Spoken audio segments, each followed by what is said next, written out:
ይፍረድ መንግስት ያያየ ይፍረድ ይላል እግዚአብሔር። አስጨበርባሪ ነቢያቶች ይመጣሉ ይባላል። እውነት ነው መጥተዋል። ሶፊ ልጄ ነው ተበላብኝ። እኔ ልጄ ዞር ብል ጨለመብኝ፣ ምድሪቷ ጨለመችብኝ። ይህን የመሰለ ልጄ ነው ያጣሁት።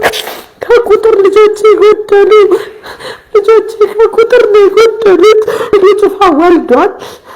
መፍትሄውንም እሰጣለሁ። ይህን ታሪክ እናትየውን አለች። የዩ ሚስትም ከዚህ በፊት እኔ ሄጃለሁኝ ከሱ ጋር ተጣልቼ አንተ ጋር የደወልኩበት ወቅት ቴዲ ይዞኝ ሄዷል። እናቱን የጠበቅናት በንብርክክ ትመጣለች ብለን ነበር የልጆቿን ደስታ። ማንም ልጆቹ ሲለወጥለት ደስ ይለዋል። ግን ልጆቹ የትኛውን ባይብል ተምረውት ምንን አውቀውት የትኛውን አይቶት አቤኔዘር እንኳን እኮ የተጠመቀው ነገር የለም። ለምን ወሬታቸው ለካሜራ እይታ ብቻ ነው። ቸርቹን ጠላኝ፣ ከኦርቶዶክስም ተገለልኩኝ። የት ነው የምኖረው ብሎ ጥያቄ እስከሚያቀርብ ድረስ ማለት ነው። ቸርቹንም ጠይቄያለሁ። ልጄ የት ወደቀ ያለው ሰው የለም። እግዚአብሔር እኮ እንደዚህ አይደለም፣ በጋርድ አይደለም ክርስቶስ እኛን ሲያስተምር የነበረ በዛው ወቅት ላይ ግን ጋርድ ሲገፈትረው ልጄን የት ወደቀ ሳይሉት ወንዝ ውስጥ ቢጨመር ቢወጋም ጥተውልኝ አሳክሜ ባለኝ ነገር ላይ ነው። ምንም የማውቀው ነገር የለም፣ ወንድሙ የሚያውቀው ነገር የለም። እቺ ብላቴ ምንም። ግን የልጄ ደም እንኳን ደመ ከልብ ሆኖ ነው የቀረው። ሶፊ እንደዚህ ነው ደም የፈሰሰችው። ዲነው እዚህ ጋር የተወጋበት አለ፣ እዚህ ጋር የተወጋበት አለ። አቤኔዘር ማለት ነው። ግን ሞቷል እንኳን ብለን ስንል እችን ባይብል እንኳን ሊያስተምሩ እግዚአብሔር ያጽናል ያለን የመጽናናት አሳውቀናል። ታጠቅ ሰብቷል ሁሉም ቀጣይ ህይወት። ስለዚህ ልጅ ማን ነው የትኛው ቸርች ነው ልጄን በስነ ስርዓት እንኳን አስተምሮ ወደ ስነ ምግባር ወደ እግዚአብሔር ወደ ማወቅ የሚከትልኝ ማን ነው? ትልቁ መንስኤ ይሄ ነው። ቀሪ ህይወቱን የዚህ ልጅ ምንድነው? የዚህ ልጅ ላይፍ ምንድነው? ልጅ መጥቷል። ነገና አሁን ምንም ታገኝ እንደማጣው አውቃለሁ። እግዚአብሔር ግን ነፍሱን ይቀበልልኝ ነው የምለው። ወደዚህ ስንመጣ እዩ ጋር የመጀመሪያው ትልቁ ነገር እሱ ማግኘት አትችልም፣ ወይም ችግርን አግኝተው ልታወራው አትችልም። በሁለተኛው ነገር ከሱ በታቾች ያሉት ተስፋ እንድትቆርጥ አይደለም፣ ራስን እንድታጠፋ ነው የሚያደርጉ። በቃ ራስን ጭራሽ እንድታጠፋው ማለት ነው የሚያደርጉ። ከሱ ጋር እንደዚህ ቁጭ ብለን ዲቴል ያወራነው ነገር የለም ከዩ ጩፋ ጋር። ምክንያቱም ላገኘው በምንም ነገር አልቻልኩም። እኔ የሆነ ችግር ደርሶብኝ ያቺን ችግሬን አድርሱልኝ ብዬ ስናገር አይ እሱ እኮ ብዙ ቤተክርስቲያን የሚመራ ሰው ነውና እንደዚህ አይነት ተራ ነገሮች ለሱ አልነግረውም። የኔ ወተራ ነው ማለት ነው።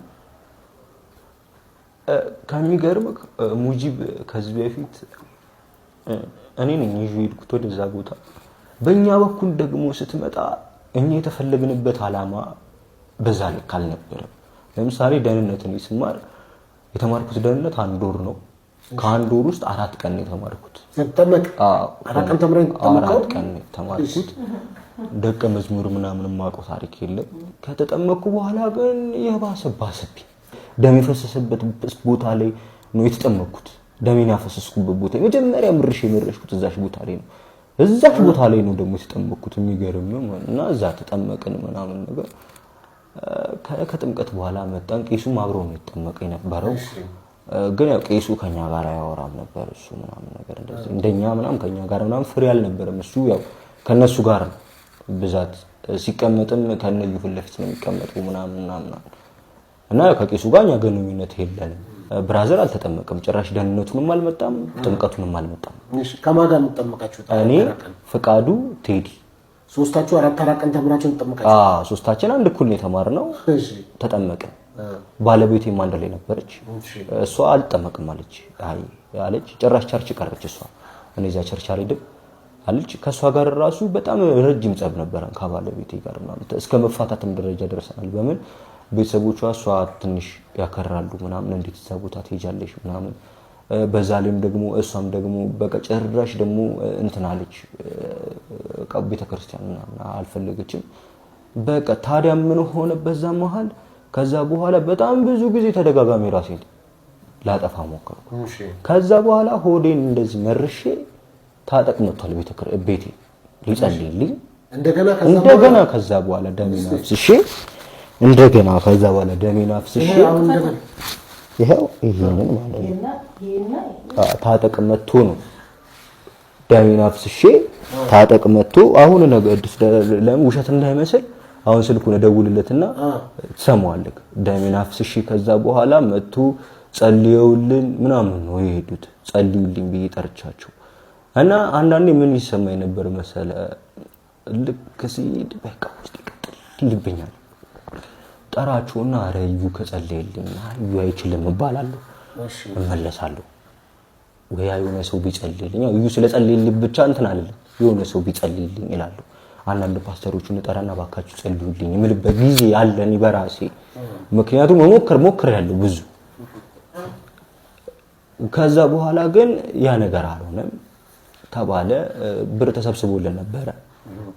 ተሰብስቦልን ነበረ ያ ብር ዕቃ ተገዝቶ ስራ ተጀምሩበታላችሁ የተባልነው ከዛ ለፍቃዱ ጁስ ቤት ሲከፈትለት ተጠራሁኝ ምናምን ኢንተርቪው እንድሰጥ ተደረኩ ምንም ኢንተርቪው ያው ቃል እንደተገዛልኝ እንድገልጽ እኔ ደግሞ ያው የተደረገልኝ ነገር ነውና ቃል ተገዝቶልኛል ብዬ ኢንተርቪው ሰጥቻለሁ ፍቃዱ ጁስ ቤት ተከፍቶለታል በሳምንቱ ያስል ፍቃዱ ጁስ ቤቱ ተወሰደበት ተባልኩኝ ሄድኩኝ ጁስ ቤት እንዴት ተወሰደ አልኩት ተወሰደ ከሆነ ሰጧቸው መለስኩላቸው ቆም መልሻለሁ አለ ኧረ እባክህ እና ስለው በቃ ምንም የለም እስካሁን አለ የሱቃ ለነዩ ጩፋ ጋር ተመለሰቃው እነሱ ጁስ ጀምረውበታል ታች ማለት ነው እዛው ቸርች ውስጥ አለ እዛው አስገብቶታል ራሳቸው ጋር እቃው ጁስ ቤቱን ከዛ የልጅ ጎዳና ወጣ